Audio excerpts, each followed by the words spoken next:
All right. Welcome to another RDU Buzz podcast where we go over all things real estate, recreation, and restaurants in the Raleigh and Durham areas. I hope y'all are having a good week so far.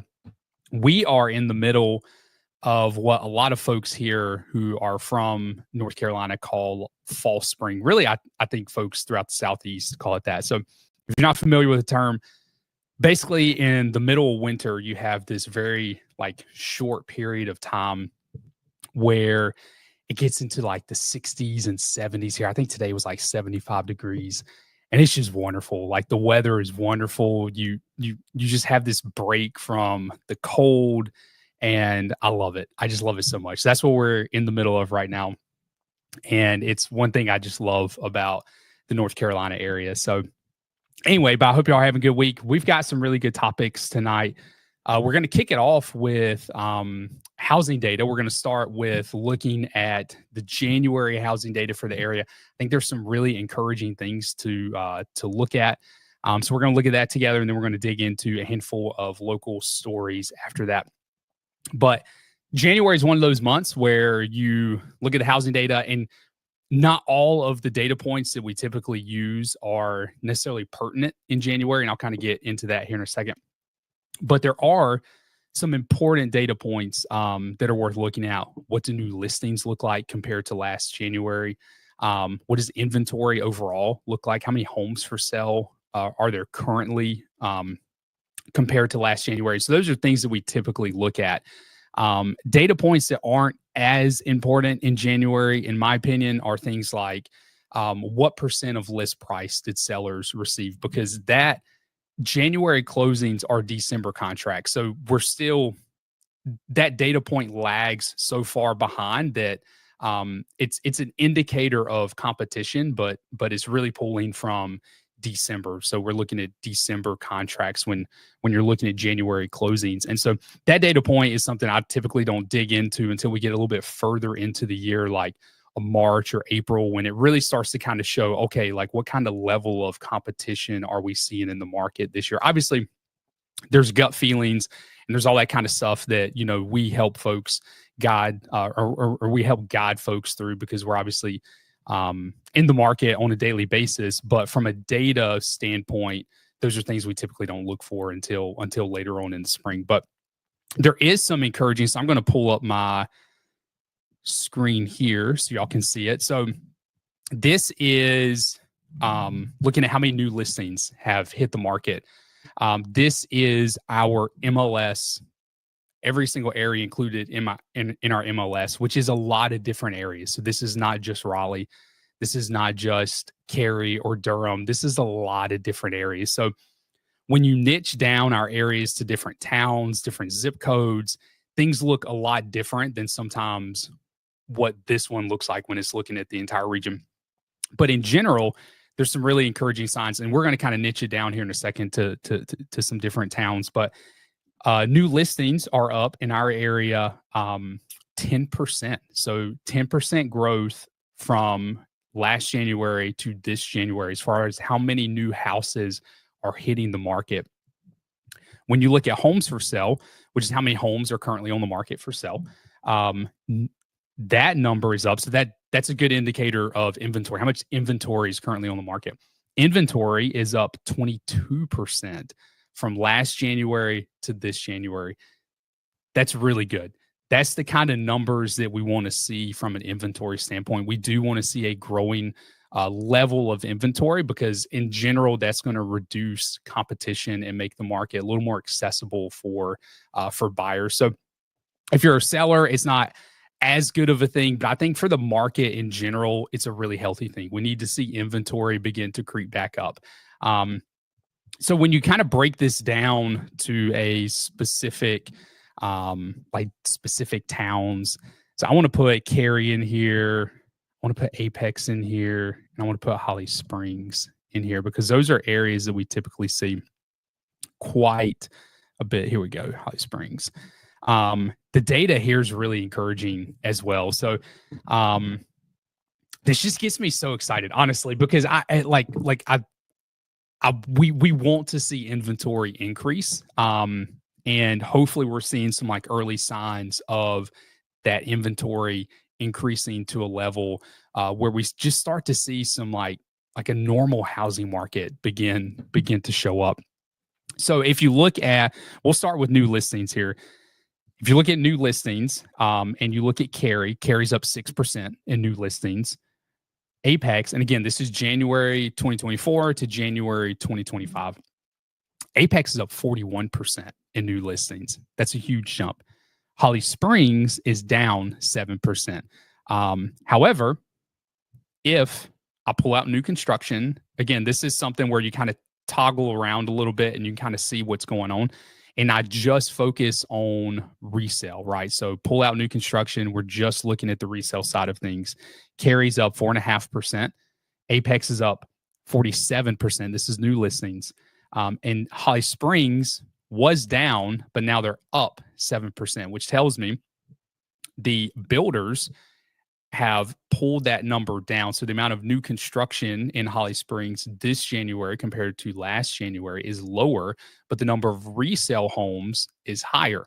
I know I say this kind of over and over and over again, but when I think about competition in the market, I tend to just think about the resale side of it. Not that competition doesn't exist for new construction. It does. It's just not as common as it is on the resale side. So to see inventory increasing on the resale side is really, at the end of the day, what I like to see. All right. So when you're looking at homes for sale, we'll go back to all construction types for this one. So this one includes new construction and resale. Carry, again, this is the inventory. Inventory is up from January last year, January to this year, and carry 26%. In Apex, 81% from January 2024 to January 2020. I forget what year it is. I think everybody does that when it's early in the year. You just kind of get mixed up. January 2024 to January 2025. And then in Holly Springs, it's up 28%. Those are huge numbers that we're seeing growth from one January to the next January. Is this something we're going to see continuing throughout the year? I don't know. But if it is, if y'all tuned in last week, you probably watched the part where we went over different projections for price growth in the area. And you have the Zillow projection, which is projecting price appreciation, price growth in our area. And then you have the Moody's projection, which is projecting the opposite, a decline in prices in our area. The difference between those 2 points of views is just simply inventory. At the end of the day, Moody's is projecting far more inventory hitting the market this year, and demand not keeping up for that, and then prices as a result falling. Where Zillow is projecting more inventory than last year, but not enough to bring prices down. And I took Zillow's side at it because I just didn't see a scenario in which inventory is increasing so much that prices begin to fall in our area. But it's going to be an interesting. I still, at the end of the day, take that side. But I've been wrong on things. I could be wrong on that. It'll be interesting to see how the rest of the year plays out on that. So let's take away these so it's not so busy. And let's add Raleigh into here. So Raleigh, you see inventory has increased 21% in Raleigh, January to January. New listings is up 8%, 8.5%. Let's throw in Durham, see how Durham's doing. Durham, new listings is down 1%, and inventory is up 21%. If we go back to, let's click on resale here. Yeah, so if you just focus again, resale difference between new construction and resale, when you're looking at the data, new listings for resale is up 4.5%. So there is a common theme. Some areas are seeing it more drastically than others. I mean, the inventory level in Apex was astonishing. Like that growth, if you go to all construction types, 81% increase in inventory from last January to this January, just astounding. So, I think all in all, we need to see more inventory in the market. we just need to see it. And it is a trend nationwide that inventory is continuing to build. And there are places in the country that are already above and have been for some time pre-pandemic levels, which is a good thing. So we'll see in our market where we end up at the end of this year. But I do think there's an upward trend going on right now, and at the end of the day, that's a good thing. So if you're a seller, it obviously means probably less competition for your house. The more inventory there is, less competition there is for your house. But I think overall, it's a healthier market. So, yeah. So anyway, that got me really excited. I love when the data hits at the end of the month and you can go through it, and just see kind of what's going on in the market. But I think the increase in inventory really across the board is a really good thing, especially in some of those areas that just struggle the most with inventory. When you look at a place like Cary or Apex or High Springs compared to where they were pre-pandemic levels, it's really good to see those areas begin to pick up some inventory. So anyway, we'll keep an eye on it. We'll keep walking through this data every time it is released in March, beginning of March. We'll walk through the February data. And that's not that long away, which is crazy.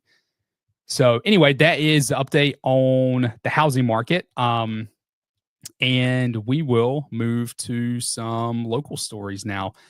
Duke Gardens, and I think we talked about this a while back, but Duke Gardens rolled out some plans to renovate their welcome center and kind of reorganize, it sounds like, some of the parking and kind of entryways into that area. So if you've never been to Duke Gardens, it's a garden at Duke. If the name didn't give it away, it is free outside of parking costs.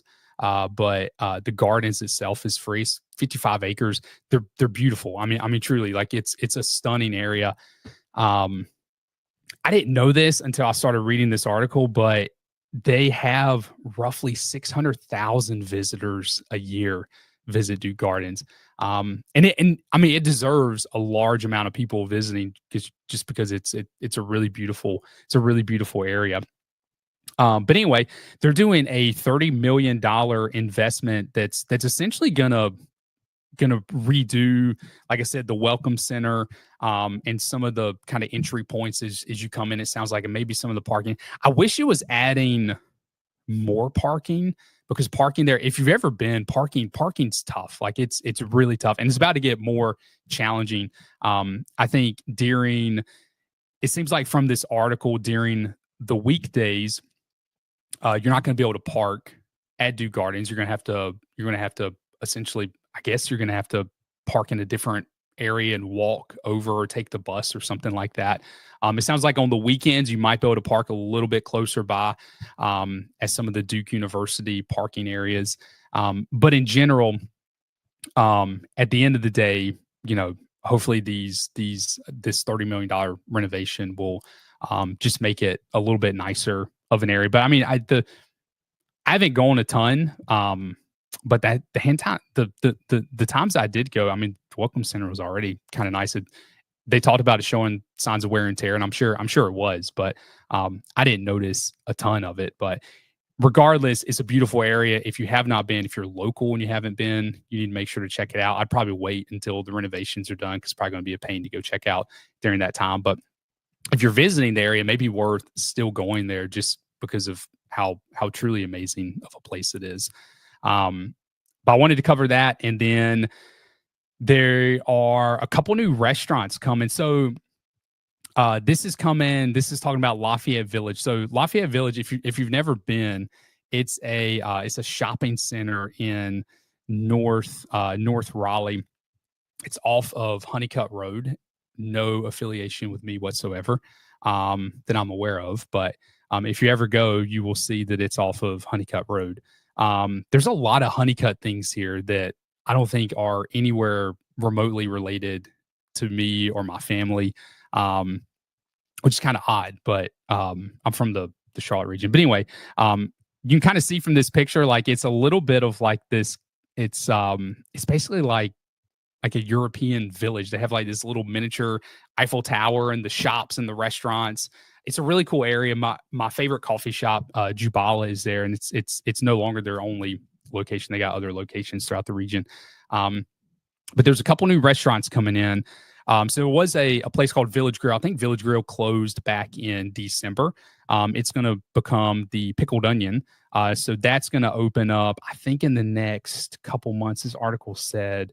And then Driftwood is going to become Franco's Prime, which sounds really wonderful. It's going to be a steakhouse. It's going to focus on the prime beef. And the description of it sounded like a really, really, really cool location. But those two restaurants are coming to Lafayette Village. And again, like this is one of those shopping centers that I think is unique enough that when we talk to folks who are coming into town, I typically tell them, hey, if you are in the North Raleigh region and you need some coffee, stop by Jubala and just kind of explore Lafayette Village, because it's really small. Like, it's a really compact shopping center. But it's just unique because it's got these like kind of alleyways that cut through it. And just, I don't know. I think it's pretty cool. I think it's a pretty cool area. So, but I think having like an upscale steakhouse is going to be really good for that area. There's a restaurant there. I can't think of the name of it. Cindy loves it. It's a crepe restaurant. I'm not the biggest crepe fan, but it's one of Cindy's favorite restaurants. It's a crepe restaurant at Lafayette Village. But anyway, I love that they're adding a like a high-end steakhouse there, because I think it fits very well with the shopping center in general. So moving on to the next one. So last week I talked a little bit about a really important vote that was taking place for the Research Triangle Park, and basically amending the covenants for the region that would allow kind of miniature hubs popping up throughout the Research Triangle Park. We have a live that went very deep into kind of that thought process and that plan for the region. You can go back and watch that. So we won't get too much in detail on it here. But I did want to cover it because the vote went through. It wasn't disclosed. It was a behind doors vote, so it wasn't disclosed. Like, was it close? Was it unanimous?